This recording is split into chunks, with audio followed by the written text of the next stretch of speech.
नमस्कार।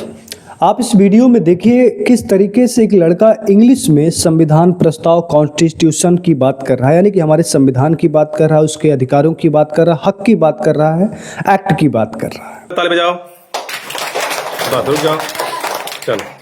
आप सभी को मेरा नमस्कार। मैं संविधान की प्रस्तावना प्रस्तुत करने जा रहा हूँ।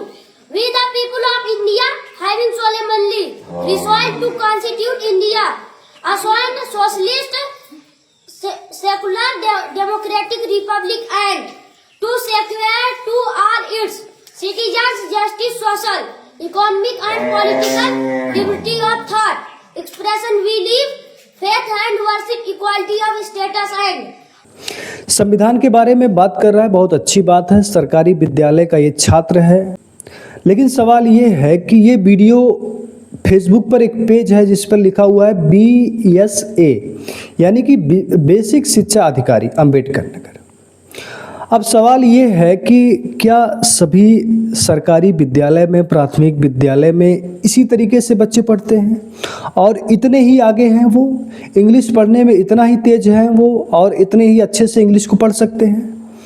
और यहाँ देखिए इस स्कूल में तमाम सारी चीज़ें दिखाई दे रही। नीचे जो फर्श है उस पर टाइल्स लगा हुआ है चारों तरफ। मुझे लगता है कि एक अच्छी सुविधा है, जैसा कि विद्यालय में होना चाहिए, सरकारी विद्यालय में ऐसी सुविधा यहाँ पर दिख रही है। और अच्छा, ये जो लड़का है वो भी अच्छे इंग्लिश स्पीच दे रहा है, यानी कि बात कर रहा है।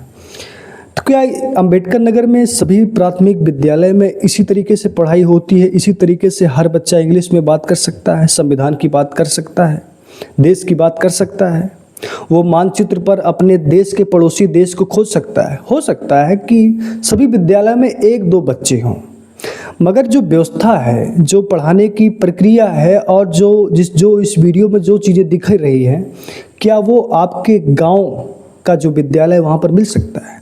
वहाँ पर कोई एक बच्चा मिल सकता है जिसको इंग्लिश में इतनी बड़ी स्पीच याद हो सकती है? इस वीडियो को देखने के बाद हम ये नहीं कह सकते कि इसको रटाया गया है, पहले से काफ़ी मेहनत की गई है, बार बार सिखाया गया तब ये स्पीच दे रहा। हो सकता है, लोगों की अपनी अपनी बात है, हम इस पर नहीं करते कि भैया इसको रटा के तब भी वीडियो रिकॉर्ड किया गया। मगर हमारा जो मुख्य सवाल है, सवाल ये है कि आपके गांव का जो प्राथमिक विद्यालय है, क्या वहाँ पर एक बच्चा ऐसा है जो इस तरीके से बात कर सकता है, इंग्लिश पढ़ सकता है, इंग्लिश को समझ सकता है, कॉन्स्टिट्यूशन की बात कर सकता है, संविधान की बात कर सकता है? मुझे लगता है कि बहुत मुश्किल हो जाएगा। क्या हर विद्यालय में नीचे फर्श पर टाइल्स लगी हुई है, ऑफिस या कुछ मुख्य चीज़ें छोड़कर? नहीं हो सकता। क्या हर विद्यालय में पंखे चल रहे हैं फुल स्पीड में जैसा चलना चाहिए? नहीं हो रहा है। हमारे गांव का विद्यालय तो कतई ऐसा नहीं है। हमारे आसपास के जो विद्यालय हैं वहाँ कुछ चीज़ें सुविधाएं हैं, खासकर जो NTPC से जुड़ा हुआ है, यानी कि NTPC के क्षेत्र में जो आता है तो उसमें NTPC भी अपनी तरफ से तमाम सारी चीज़ें उसमें लगाती है, झूला हो वगैरह हो, तमाम सारी चीज़ें होती। क्या हर विद्यालय में कंप्यूटर है?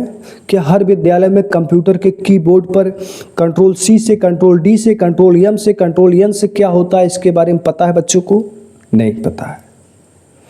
मगर ये पेज के ज़रिए कुछ चीज़ें दिखाई जा रही है, अच्छी बात है। मेरा सवाल ये सिर्फ इतना सा था कि भैया आपके विद्यालय तक है ये, या ये सिर्फ एक वीडियो बना के दिखाने का तरीका है?